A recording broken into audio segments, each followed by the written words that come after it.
चलिए सीधे आज के विषय पर आते हैं।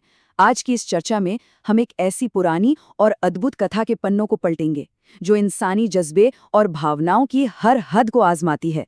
ये सिर्फ एक राजा और रानी की कहानी नहीं है, बल्कि नल और दमयंती के उस गहरे भावनात्मक सफर की दास्तान है, जहां प्यार को जिंदगी के सबसे दर्दनाक और भयानक तूफानों से गुजरना पड़ता है। कहा जाता है कि सच्चे प्यार को हमेशा कड़ी मुश्किलों की आग से गुजरना ही पड़ता है। और सच कहूं तो ये सिर्फ एक लाइन नहीं है, ये इस पूरी कहानी का निचोड़ है। क्योंकि देखिए, सबसे मजबूत रिश्ते सिर्फ खुशियों के पलों में नहीं बनते हैं ना, वो तब फौलाद बनते हैं जब आप भयानक निराशा, अकेलेपन और वियोग के दर्द को साथ मिलकर झेलते हैं। बस यही इस सफर की सबसे बड़ी बुनियाद है। भाग 1, पहली नजर से भी पहले का प्यार। आइए इस सफर की शुरुआत उस जादुई दौर से करते हैं जहां ये दोनों एक दूसरे से मिले बिना ही सिर्फ एक दूसरे की बातें सुनकर प्यार में पड़ने लगे थे। एक तरफ थे निषद देश के राजा नल, उनकी बहादुरी और सच्चाई के किस्से दूर दूर तक मशहूर थे। और दूसरी तरफ थी विदर्भ देश की राजकुमारी दमयंती, जिनकी खूबसूरती और अच्छे गुणों की मिसालें दी जाती थीं। सोचिए, वो कभी एक दूसरे से मिले तक नहीं थे, बस एक दूसरे की खूबियां सुनी और उनके दिलों में एक बहुत गहरा अनजाना सा रिश्ता जुड़ गया। किसी को देखे बिना ही उसके लिए इतनी तीव्र लालसा महसूस करना वाकई में एक बहुत ही शक्तिशाली एहसास है। भाग 2, दिव्य स्वयंवर की परीक्षा।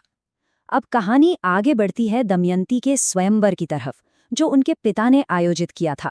और यहीं पर इस पनपते हुए प्यार का सामना अपनी पहली और सबसे बड़ी चुनौती से होता है।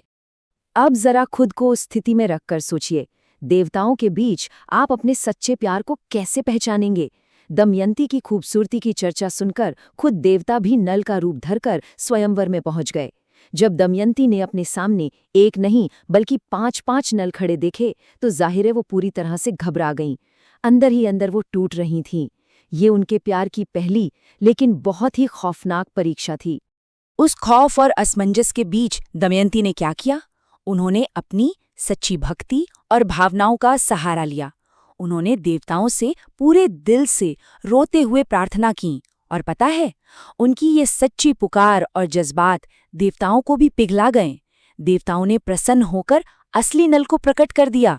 दमयंती ने तुरंत उन्हें पहचान लिया, वरमाला पहनाई और आखिरकार उनका ये खूबसूरत मिलन खुशी खुशी पूरा हुआ।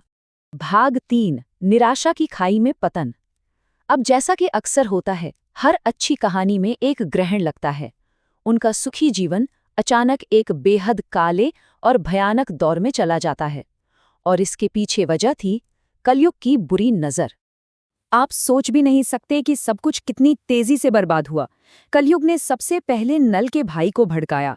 फिर जुए के एक विनाशकारी खेल में राजा नल ने अपना पूरा का पूरा राज्य हार दिया। और इसके ठीक बाद उन्हें महलों की सुख सुविधाओं से निकालकर एक खूंखार जंगल में निर्वासित कर दिया गया। एक दिन आप राजा रानी हैं और अगले दिन आपके पास कुछ नहीं है। ये अचानक से आया विनाश उनके लिए एक ऐसा भारी भावनात्मक सदमा था, जिसमें उनकी पूरी दुनिया को ही पलट कर रख दिया। भाग 4, जंगल में दिल टूटने का दर्द। हम अब उनकी यात्रा के सबसे काले अध्याय में प्रवेश कर रहे हैं। यहाँ सब कुछ छिन जाने का बाहरी दर्द तो था ही, लेकिन इसने उनके अंदर जो तबाही मचाई वो अकल्पनीय थी। घने भयानक जंगल में भटकते हुए गहरे दुख और भयंकर तनाव के बीच राजा नल के मन में एक ख्याल आया, शायद मेरे बिना ये ज्यादा सुरक्षित रहेगी।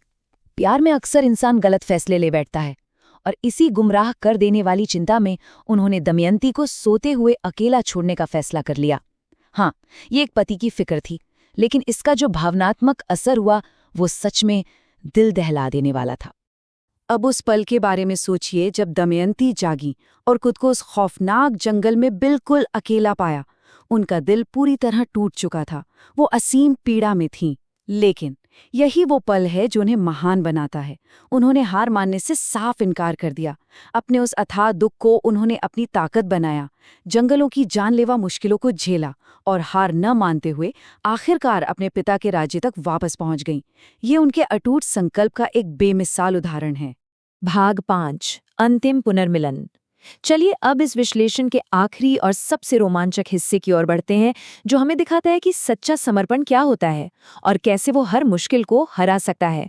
इस बीच राजा नल की जिंदगी बिल्कुल बदल चुकी थी। जो कभी एक महान राजा थे, वो अब किसी दूसरे राजा के यहाँ एक आम सारथी और घुड़सवार के रूप में काम कर रहे थे। अपनी पहचान छुपाकर एक साधारण सी जिंदगी जीने की ये मजबूरी और ऊपर से दमयंती से दूर रहने का दर्द, ये उनके लिए हर दिन एक नई और गहरी पीड़ा लेकर आता था।